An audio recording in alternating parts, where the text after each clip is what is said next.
Hey everybody, welcome back to the Bible Tidbits YouTube channel. I'm glad you joined us today. And today, I want kind of a two-part video. And the major part of this is I want to be looking at the LSB Macarthur Study Bible that you can pick up from Steadfast Bibles at 316 Publishing. But the second part is a small tribute to John Macarthur. As many of you know, I'm sure already, has recently passed away.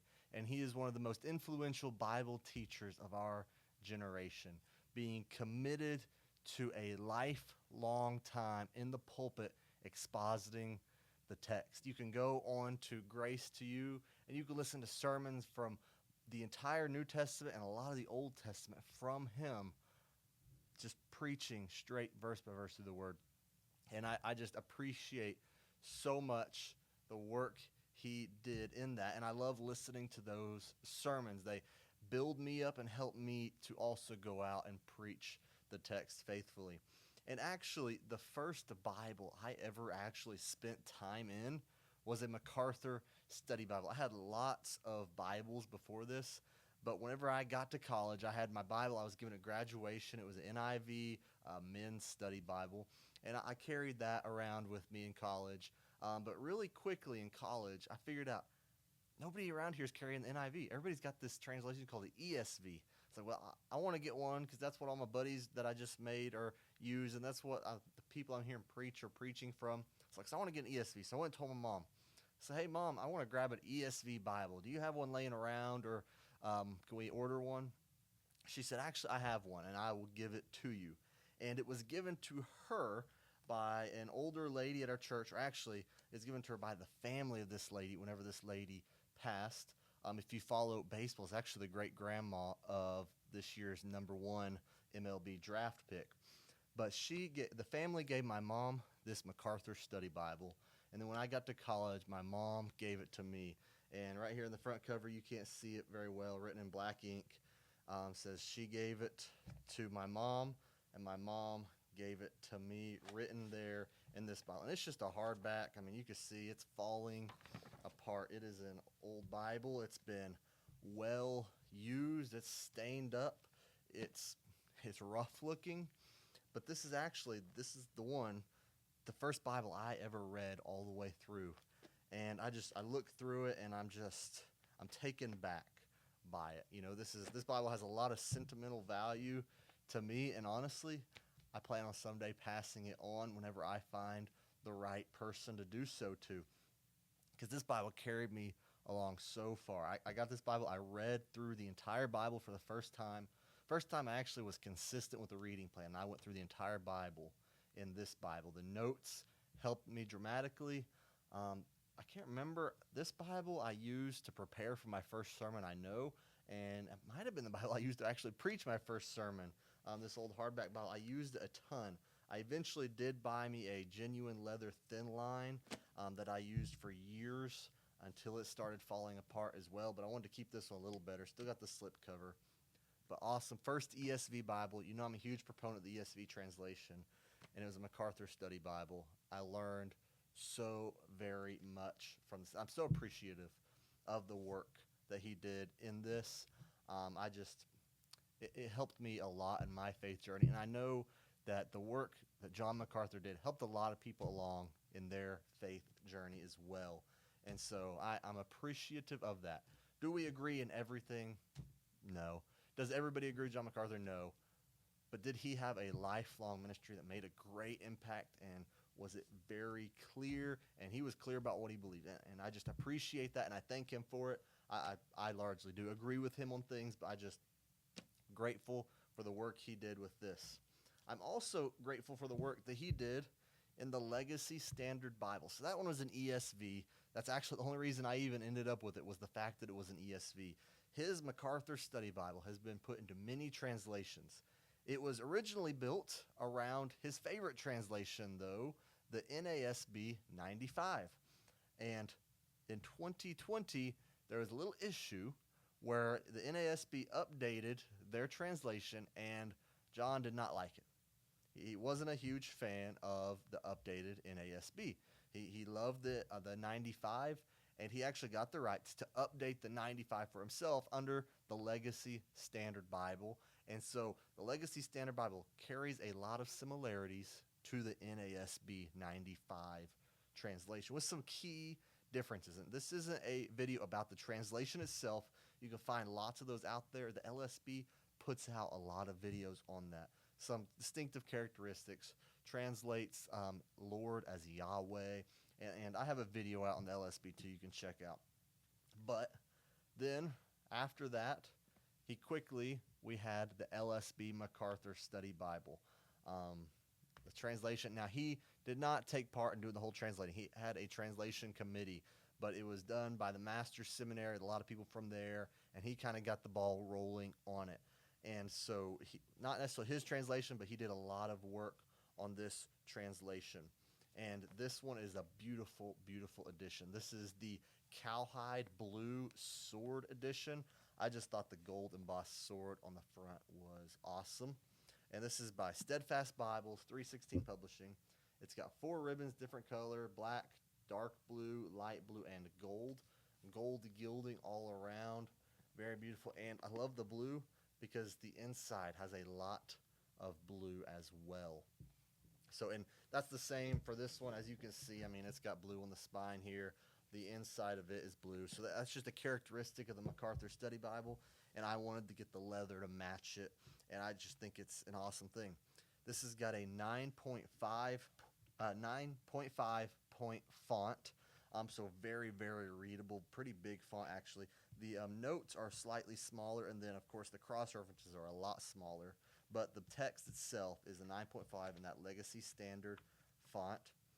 This one here, it's got a word about the LSB Macarthur Study Bible, written by Dr. Macarthur, and he kind of explains it and then has a little thing. Then it's got your presentation page, and it's got some stuff in the beginning that I think is helpful. Introduction to the Bible. It's got how to study the Bible. It's got a reading plan in the back for morning and evening. I really liked.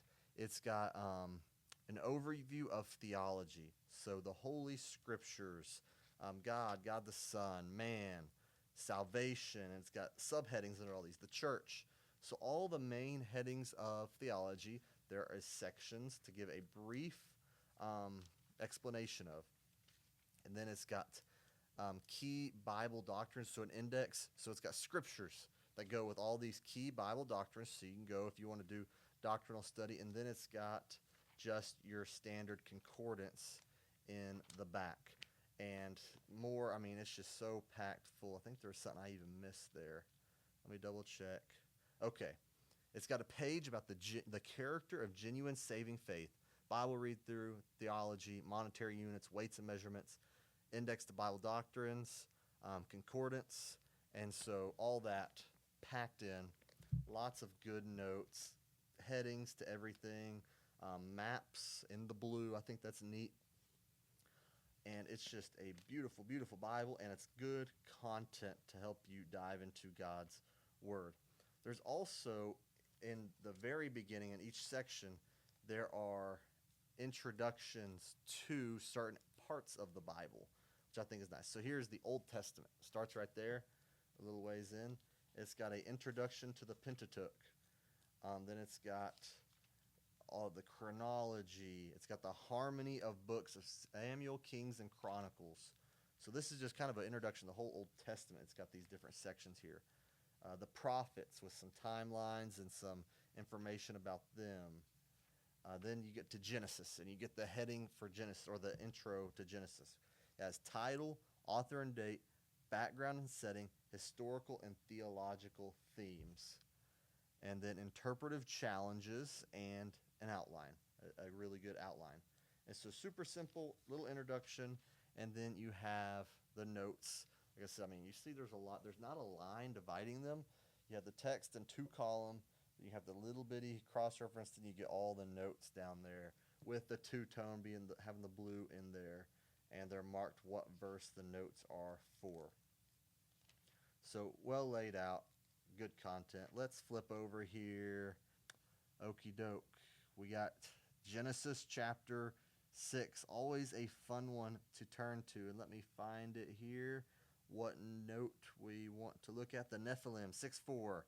This word is from a root meaning to fall, indicating that they were strong men who fell on others in the sense of overpowering them. The only other use of this term is Numbers 13:33. They were already in the earth when the mighty men and the men of renown were born. The fallen ones are not the offspring from the union in 6:1-2. So interesting note there about the Nephilim.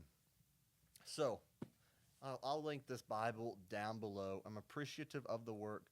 They have a nicer goat skin edition, and then they have a faux leather edition as well. But I'll link this exact one, and then you can click through the options to find the other ones if you so choose. But I mean, Ray Spine Hubs, this is a nice Bible. It's not too huge, but it's got good notes, good content, good font size, and it's just an awesome one. And right now, I mean, I'm not saying this might not ever change, but if you get the very back here, right now, they say first edition with the John Macarthur stamp there. I think that's cool. We recognize that the scripture is holy and inspired, and Dr. Macarthur took time to give us a lot of notes in the scripture. So that's why I think this is cool. That's why I don't have too many issues with his name being all over it. I tend to gravitate towards stuff that's less individual. So this is a very individual. Now, there was a team that helped him put it together, but ultimately John Macarthur was in charge of every note. It says it in there. He says every note is mine. It's all his words, or he approves of it. But I tend to gravitate towards, say, the ESV Study Bible, my favorite study Bible, because it's a huge team of experts in every area. But this is just very practical. It's not as deep as the ESV. I mean, obviously, the ESV would probably sit about that much taller than this. But it just gives you some great insights to the scripture as you're reading. If you come up on something weird, look down below. Dr. Macarthur left you a note right there. One thing I do appreciate about this that I have found over the years, this one is new to me. But this one here I've had for a long time. I mean, years before I was in the ministry, I was using this Bible.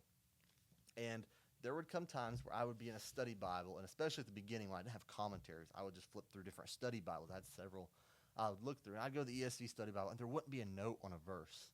And then I'd look at another study Bible. I've got quite a few. Someday I'll make a video showing all of them. But I'll grab another one, flip to it. Didn't have a note on the verse. And, I'm like, well, surely somebody's written something about this verse, okay? I think maybe if it's not in most study Bibles, most people aren't asking questions about it. But I'm like, I need to know this. I mean, I'm sure it's simple. Well, then I go and I grab, the old rugged study Bible, the Macarthur study Bible, off my shelf, open up, lo and behold, he's got a paragraph dedicated to the one verse that none of the other study Bibles had one. And I've actually found that happening a few times where he would have a note on a passage or on a verse that none of my other study Bibles had notes on. The ESV study Bible is very comprehensive, probably the most comprehensive study Bible I have seen. But, there's still some that it just doesn't have room for everything, right? And I found this Bible actually had something on it. Now, I'm sure this Bible has to skip some things. If the ESV study Bible does, being way larger, this one has to skip some things. But the things that I always had questions on that those were lacking in, this one had. And what's behind that, I don't know. But I've been appreciative of it for that. So I'll link this Bible down below. You can check it out, see if it's something that interests you. If you're not an LSB user, you can just look up Macarthur Study Bible. They're in a lot of translations. You got the ESV, you got the NASB, you got the LSB, and I'm sure many more. I think there's a New King James one. So lots of options for Macarthur Study Bible. I think they're a great resource. I love to have it as a go-to to use often. I don't ever confine myself exclusively to a study Bible, but this is one I will turn to often. And I also encourage you, with his passing, think about if you've ever listened to one of his sermons. I'd encourage you, go look one up, find one, and just give it a listen. They're like an hour long. They focus on a piece of scripture, and he brings it out. And I think you will benefit from it. Even if you disagree with some of his stances on things, I think you'll find benefit from the life and ministry of John Macarthur. So I thank you all for joining me, and I hope to see y'all next time.